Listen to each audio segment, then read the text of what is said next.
Okay, you can go. We're gonna wash the beekeeping and eat some honeycomb. Your face.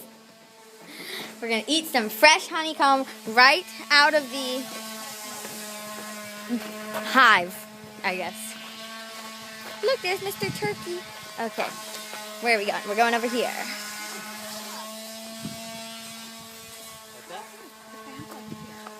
We're excited. Hey there. How are you? Hi. This is Rachel. Oh, you're being filmed. Did you ask We're permission? gonna. Oh, can I film you? Yes, you may. Okay. It's for the cousins who couldn't This come is on all the honey visit. that we've already harvested today. So the stuff that says W there is from West Haven. The stuff from S says S is from Sunnybray. And this stuff is from Bayside. Ooh. We can keep them separate. And we're only going to harvest a little bit right now, about 12 frames or something. Okay. And then I'll be extracting it tomorrow if you want to see that. If we're around, yeah. What time are you doing it tomorrow? Pretty much most of the day from about 11 a.m. onwards probably Okay. into the evening. And I'll be bottling some too. Can we just come by and knock on the door? Absolutely. Okay. You can come on in here. We'll see how the bees behave. Okay. If they're bothering you, the best thing to do is walk away and kind of walk around some bushes or something. Okay. But they've been pretty mellow so far. I don't have any extra veils here.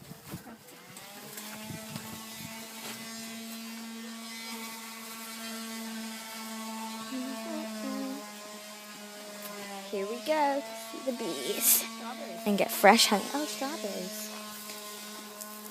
What's that smell?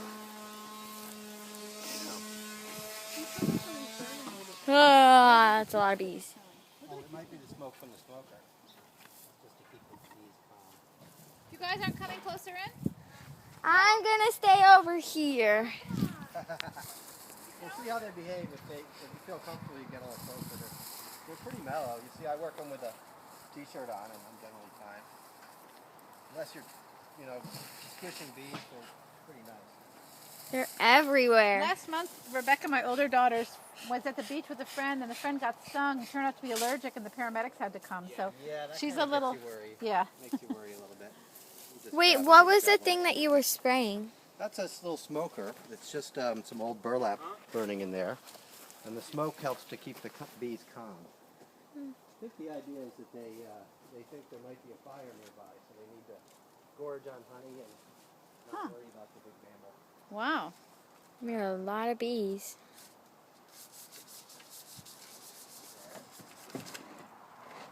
You guys, there's no bees over here at all. And you can see it from here. Not that hard to tell. Yeah, it's. Might put you guys to work carrying a couple of combs over to the truck. Sure. It's one place I can't pull the truck all the way up. So you see the box on the back of the tailgate there with the tray on bottom and top? Uh-huh. So right now there's like, how many? 6 or something combs in that one. And so there's room for like 3 more of them, and then we'll put another one on top of it. But when I harvest them, I'll brush all the bees off them, and you can take them and carry them over and just lift that little tray off and put that frame in there. Okay. I'll show you the first one. Okay. Okay, so basic procedure is like this. I like to do it this way, where you find a board or something, and you put it in front of the hive, like a little platform. And as we take frames of honey out, we're going to shake the bees off them, and we'll shake them onto that board. That's right where their entrance is in the front of the hive there. And so that way they get shook off onto the board and they walk back into the hive. The other choice would be you could shake them right straight into the hive. Oh, there's a spider. And then you'd be shaking them off over and over again, the same bees. Poor things. So we don't want to do that to them. So they're pretty calm, as you can see. I do wear a veil. It is full of holes. But it works well enough. So those are the basic pieces of bee equipment, or the smoker. You don't always have to use a smoker, but it helps. Veil.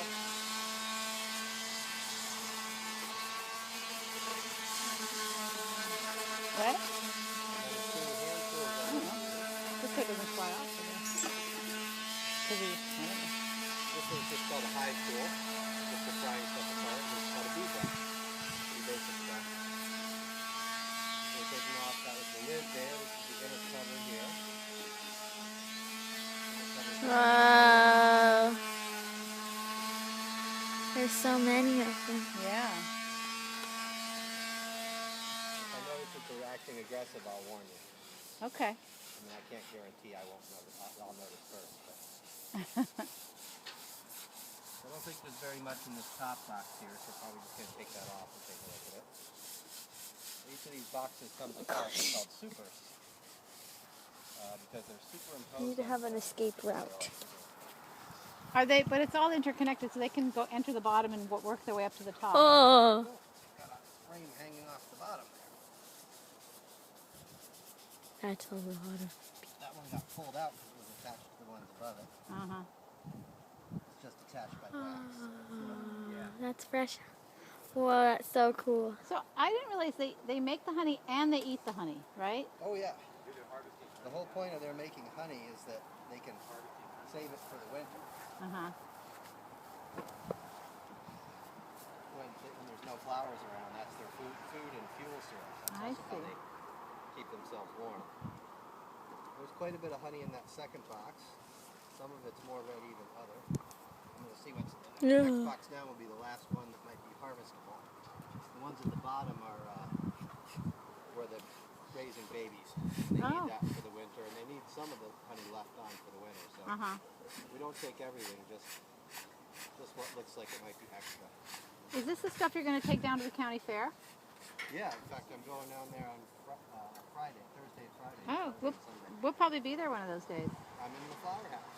Okay. You can come by and see. I usually have an observation hive with me, which is a little glass-sided, just a one-frame kind of hive. And it's fun to look at the bees up close through the glass. So this stuff down here looks like it's probably real ready. And the way you know it's ready is that it's mostly capped with wax.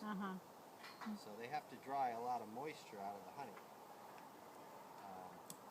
When they bring it in from the flowers, it's mostly water, but there's sugar in there too. And so they have to dry it out, which they do first by working it around in their mouth parts, kind of like blowing bubbles with it, just to expose more surface area. And then when they get it to a certain point of dryness, they put it in the combs, and they control the humidity in there. So here's a frame that's ready to go.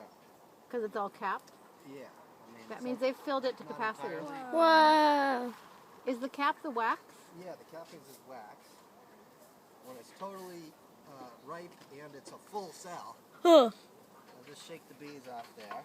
Oh. When it's ripe and it's a full cell, they'll cap it. Sometimes it's ripe even though it's not full yet, and so they won't cap it yet in case there's more to add. And then it's capped for till the winter, till they break into it to eat it. And when I harvest it, I try to make sure it's about 75% capped on average. Because So you're I'm gonna getting take each more comb. capacity. Most or all of the bees should be off it. I think they're all off it. So yes, the capping's So scared. One bee. Why is it Where? shaped Where as is a it? cone Oh, like that? I see it. Well, that's their normal shape they'd make, little hexagons. How do they do that? There's one bee. They kind of make it as if they're making a circle, but as you take a There's bunch, a it bee. turns out when you take a bunch of circles and press them together a certain way, okay. it kind of makes hexagons. And hexagons are a very strong shape. Ah.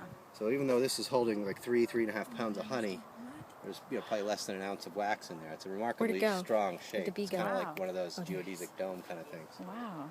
So let Can me you show see you the where others? this is going. Here. And one of you guys can carry the next one over there. Not me. Normally I like to pull the truck right up to the hive. I don't have to carry boxes around.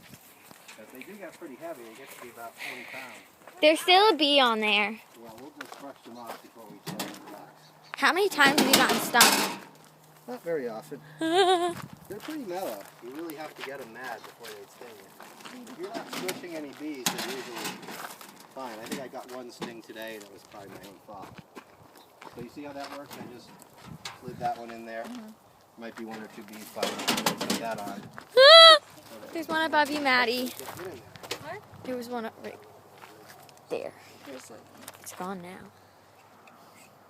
Nice and flat. So bees can't. Basically, that's what you just watch honey be harvested. That's all there is to it. Now you repeat the Oh, look, there's a chicken. So it's all, you have to know how much it takes. Yeah, I'm scared. Okay, bye, cousins. Sorry you don't get to see the whole thing, but it's very scary. Put it somewhere So.